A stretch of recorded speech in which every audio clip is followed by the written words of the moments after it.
Welcome to my channel set tax. Set tax சேனலுக்கு உங்களை அன்புடன் வரவேற்கிறேன். இனிய வீடியோ கடன் வாங்காமல் நம்ம குடும்ப நிர்வாகம் பண்ணணும்னா நம்ம என்ன டிப்ஸ் ஃபாலோ பண்ணணும், அதுவும் ஃபினான்ஷியல் ஸ்கேனிங் ஜூலை 2025, அதாவது ஜூலை மாத செலவை நான் எப்படி கடன் வாங்காமல் போட்ட பட்ஜெட்டுக்குள்ளே நான் எப்படி சமாளித்தேன் அப்படிங்கிறத நம்ம டீட்டெயிலாக பார்க்க போகிறோம். பொதுவாக நம்ம எல்லாருமே ஒரு பட்ஜெட் போடுவோம். அந்த பட்ஜெட் படி தான் குடும்ப செலவு போகணும் அப்படின்னு நம்ம நினைப்போம். கண்டிப்பாக ஒவ்வொரு செலவுக்கும் நம்ம அமௌண்ட் ஒதுக்கி வச்சுருப்போம். எதுவுமே எக்ஸஸாக வரக்கூடாது, எமர்ஜென்சி வரக்கூடாது, அந்த மாதிரி நிறையா நம்ம நினைப்போம். ஆனால் நிறைய பேர் வந்து சொல்லுவாங்க, அப்போ என்ன தான் பட்ஜெட் போட்டு பண்ணாலும் பட்ஜெட்டில் துண்டு விழுந்துருது, ஏதாவது எக்ஸ்ட்ரா செலவு வருது, ஒவ்வொரு மாதமும் ஒவ்வொரு செலவு வருது அப்படின்னு சொல்லுவாங்க. எல்லாமே ப்ராக்டிக்கலி புரிஞ்சுக்க முடியுது. பட் ஆனால் நம்ம சில டிப்ஸை ஃபாலோ பண்ணோம் அப்படின்னா கடன் வாங்காமல் பட்ஜெட்டுக்குள்ளே ஃபேமிலியாக ரன் பண்ணிடலாம். ஃபஸ்ட்டு நான் ஃபாலோ பண்ணக்கூடிய அந்த 3 டிப்ஸை பார்ப்போம்.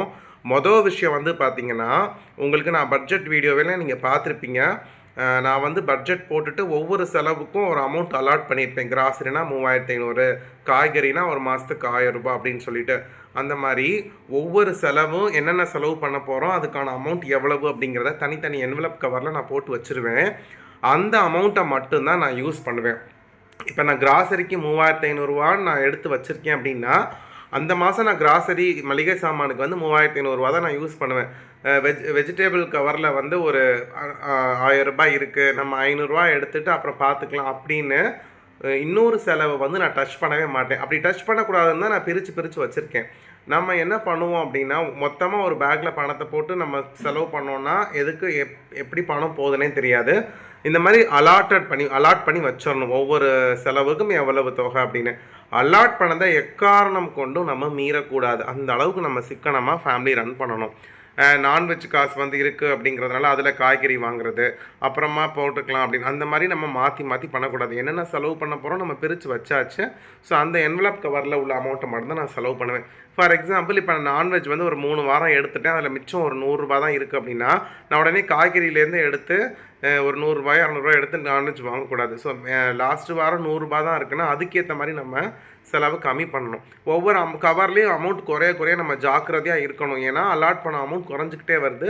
நம்ம சிக்கனமாக செலவு பண்ணணும் அப்படிங்கிற அந்த அவேர்னஸ் நமக்கு கண்டிப்பாக வேணும். அப்போ மட்டும்தான் நம்மளால் பட்ஜெட்டுக்குள்ளே ஃபேமிலி ரன் பண்ண முடியும். ஏன்னா ஒவ்வொரு செலவும் என்ன ஆகும், ஒவ்வொரு செலவுக்கும் எவ்வளவு அமௌண்ட் தொகை தேவைப்படுங்கிறத நம்ம முன்கூட்டியே தெரிஞ்சு தான் அலாட் பண்ணி வச்சுருக்கோம். அதனால் அதை மீறக்கூடாது. அப்போ தேவையில்லாமல் ஆடம்பரமான செலவுகள் தவிர்த்தாலே இது சரியாயிடும். 2வது விஷயம் வந்து பார்த்திங்கன்னா, நம்ம என்ன தான் அலாட் பண்ணி வச்சாலும் எதிர்பாராத எமர்ஜென்சி செலவுகள் வரும். அந்த மாதிரி எமர்ஜென்சி செலவுகள் வரும் பொழுது நம்ம எமர்ஜென்சி ஃபண்ட் அப்படின்னு சொல்லி ஒரு சேவிங்ஸ் கண்டிப்பாக வச்சுருக்கணும் ஃப்ரெண்ட்ஸ். அப்படி இருந்தால் மட்டும்தான் ஒரு எமர்ஜென்சி சுச்சுவேஷன் வரும் பொழுது நம்மளால் என்ன பண்ண முடியும், பட்ஜெட்டுக்குன்னு ஒதுக்கிடக்கூடிய அமௌண்ட்டை செலவு பண்ணாமல் அந்த சேவிங்ஸ்லேருந்து எடுத்து எமர்ஜென்சி சேவிங்ஸ்லேருந்து எடுத்து அந்த எமர்ஜென்சி ஃபண்ட் செலவை வந்து நம்ம சமாளிச்சிடலாம். ஃபார் எக்ஸாம்பிள், எனக்கு இந்த மாதம் வந்து பார்த்திங்கன்னா உங்களுக்கே தெரியும் 13,000 ரூபா நான் பட்ஜெட் போட்டு அலாட் பண்ணி வச்சுட்டேன்.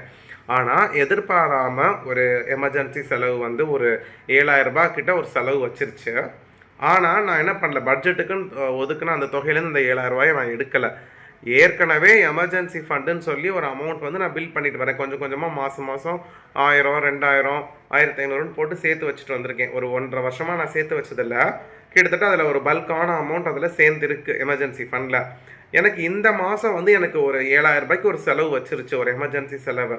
அப்போ நான் வந்து அந்த எமர்ஜென்சி ஃபண்டுலேருந்து எடுத்து அந்த பணம் சேமிப்பு இருந்ததுனால என்ன பண்ணிட்டேன், அந்த அமௌண்ட்டை எடுத்து செலவு பண்ணி என்னோடய எமர்ஜென்சி அவசர தேவைகளை நான் பூர்த்தி செஞ்சுட்டேன். இனி அடுத்த மாதத்துலேருந்து இந்த அமௌண்ட்டு போட்டுறணும். ஆனால் இந்த சேவிங்ஸ் எனக்கு இல்லை அப்படின்னா நம்ம என்ன பண்ணுவோம், பட்ஜெட்டில் போட்டிருக்க செலவுக்குன்னு வச்சுருக்க பணத்தை, வீட்டு செலவுக்குன்னு பட்ஜெட் போட்டு வச்சுருக்கிற அந்த அமௌண்ட்டை தான் எடுப்போம். அதை எடுத்து செலவு பண்ணிடுவோம். அப்போ என்ன ஆகும், ஆட்டோமேட்டிக்காக வீட்டு செலவுக்கு பணம் இல்லாமல் நம்ம வெளியில் கடன் வாங்க ஆரம்பிச்சிருவோம். ஸோ அப்போ எமர்ஜென்சி செலவு வராமல் இருக்காது, எப்போயாவது ஆக்சுவலாக வந்துட்டு தான் இருக்கும். அதை அவாய்ட் பண்ணுறதுக்கு இந்த மாதிரி எமர்ஜென்சி ஃபண்டு நம்மக்கிட்ட இருந்துச்சு அப்படின்னா நம்மளுடைய நார்மல் எக்ஸ்பென்சஸ்க்காக எடுத்து வச்சுருக்கக்கூடிய அந்த தொகை வந்து பாதுகாக்கப்படுது. நம்ம தேவையில்லாமல் வெளியிலையும் கடன் வாங்க வேண்டிய அவசியம் கிடையாது. 3வது விஷயம் வந்து பார்த்திங்கன்னா, நம்ம எப்போதுமே ஒவ்வொரு செலவுக்கும் ஒரு ஆல்டர்னேட் ஆப்ஷன்ஸ் வந்து வச்சுருக்கணும். We should always aware of alternate options for every expenses. நம்ம எல்லா செலவும் என்னென்ன செலவு பண்ண போகிறோம்னு எழுதி வச்சுருப்போம். இப்போ ஒன்றுமே இல்லை ஃப்ரெண்ட்ஸ், நான் காய்கறி செலவு இருக்குது ஓகேவா. காய்கறி கவரில் நான் மொதல் 3 வாரம் வந்து எனக்கு வந்து நான் 1000 ரூபாய் ஒதுக்கி வச்சுருக்கேன். ஆனால் மொதல் 3 வாரத்தில் எனக்கு ஒரு 800 ரூபா போயிடுச்சு, இல்லை 900 ரூபா போயிடுச்சுன்னு வச்சுக்கோங்களேன். மிச்சம் என் கையில் 100 ரூபா தான் இருக்குது. இந்த 100 ரூபாயை வச்சு நான் ஒரு வாரத்துக்கு தேவையான காய்கறி எப்படி வாங்குறது யோசித்து பார்க்கணும். அப்போ நம்ம ஆல்டர்னேட்டாக யோசிக்கணும். 100 ரூபா தான் கையில் இருக்குது காய்கறி செலவு அப்படின்னா, நம்ம வந்து என்ன பண்ணலாம், ஒரு கட்டு கீரை வாங்கலாம். அதுக்கப்புறம் வந்து பார்த்திங்கன்னா சீசனல் காய்கறிகள் இருக்கும் இல்லையா, வாழைக்காய், வாழைத்தண்டு, வாழைப்பூ, இதெல்லாமே வந்து பார்த்திங்கன்னா ஒரு 10 ரூபா 15 ரூபா நீங்கள் காசு போட்டு வாங்கினாலும் ஒரு நாளில் சாப்பிட்றலாம். அந்த மாதிரி ஆல்டர்னேட் ஆப்ஷன் தெரிஞ்சு வச்சுக்கணும். டெய்லி பீன்ஸு, அவரைக்காய், வெண்டைக்காய் அந்த மாதிரி காசு அதிகமாக போட்டு தான் சாப்பிடணும்னு அவசியம் கிடையாது. இந்த மாதிரி ஒரு தட்டுப்பாடு சூழ்நிலை வரும்பொழுது ஆல்டர்னேட்டாக நம்ம யோசிக்கணும். அதற்கு மாறாக என்ன வழிகள் இருக்குது, காய்கறியும் வாங்கணும், அது ஹெல்த்தியாகவும் இருக்குது, அதே சமயம் நமக்குள்ளே இருக்கக்கூடிய பட்ஜெட்லேயும் முடிஞ்சிருது. இந்த மாதிரி ஒவ்வொரு செலவுகளுக்கும் நீங்கள் ஆல்டர்னேட் ஆப்ஷன் தெரிஞ்சு வச்சுருக்கணும்.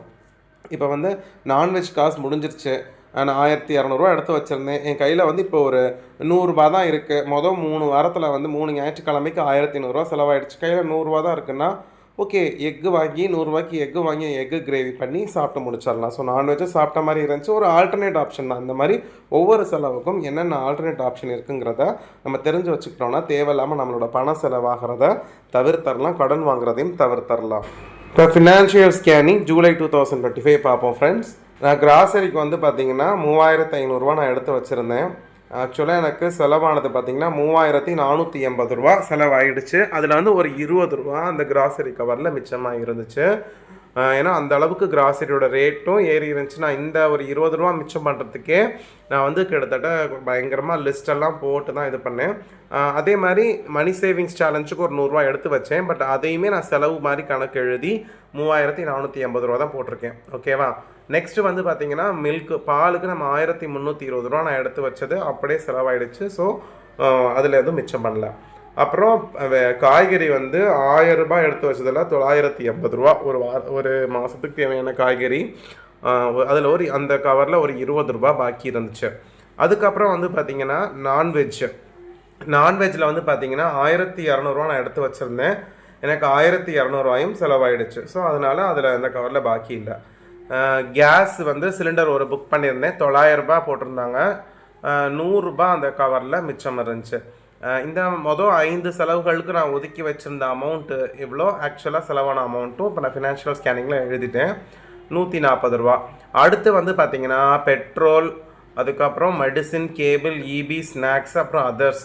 இதுக்கு நான் ஒதுக்கி எடுத்து வச்சுருந்த தொகை பெட்ரோலுக்கு 1200 அப்படியே செலவாயிடுச்சு. மெடிசனுக்கு 500 ரூபானா 500 ரூபாயும் போயிடுச்சு. கேபிள் 330 ரூபா, அதை அப்படியே ரீசார்ஜ் பண்ணியாச்சு. ஸ்நாக்ஸ்க்கு இந்த மாதம் 1000 ரூபாய் எடுத்து வச்சு 1000 ரூபாய் கரெக்டாக செலவு பண்ணியிருக்கேன். 1 ரூபா எக்ஸ்ட்ரா செலவு பண்ணல. அதுவே எனக்கு ரொம்ப பெரிய சாதனை மாதிரி இருந்துச்சு. அதர்ஸ் செலவும் 550 ரூபா அப்படியே செலவாச்சு. ஸோ அந்த 6லேருந்து 11 வரைக்கும் உள்ள செலவுகள் எவ்வளவு அமௌண்ட் எடுத்து வச்சுருந்தனோ அது அப்படியே செலவாயிடுச்சு.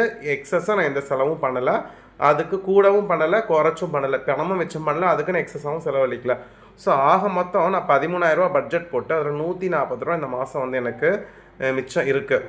மற்ற செலவுகள் எல்லாம் நான் ஒவ்வொரு செலவு பண்ணும்பொழுது மணி சேவிங்ஸ் சேலஞ்சில் நான் எடுத்து வைப்பேன் இல்லையா, 10 ரூபா 5 ரூபா, அதெல்லாம் நான் செலவு பண்ண மாதிரி தான் கணக்கு எழுதிட்டு அதை வந்து நான் தனியாக சேர்த்துருக்கேன். ஸோ இதுதான் லாஸ்ட்டு மந்த்துக்கான ஃபினான்ஷியல் ஸ்கேனிங். நான் எப்படி பட்ஜெட்டுக்குள்ளே நான் ஃபேமிலி ரன் பண்ணேங்கிறத உங்களுக்கு டீட்டெயிலாக எக்ஸ்பிளைன் பண்ணிட்டேன் ஃப்ரெண்ட்ஸ்.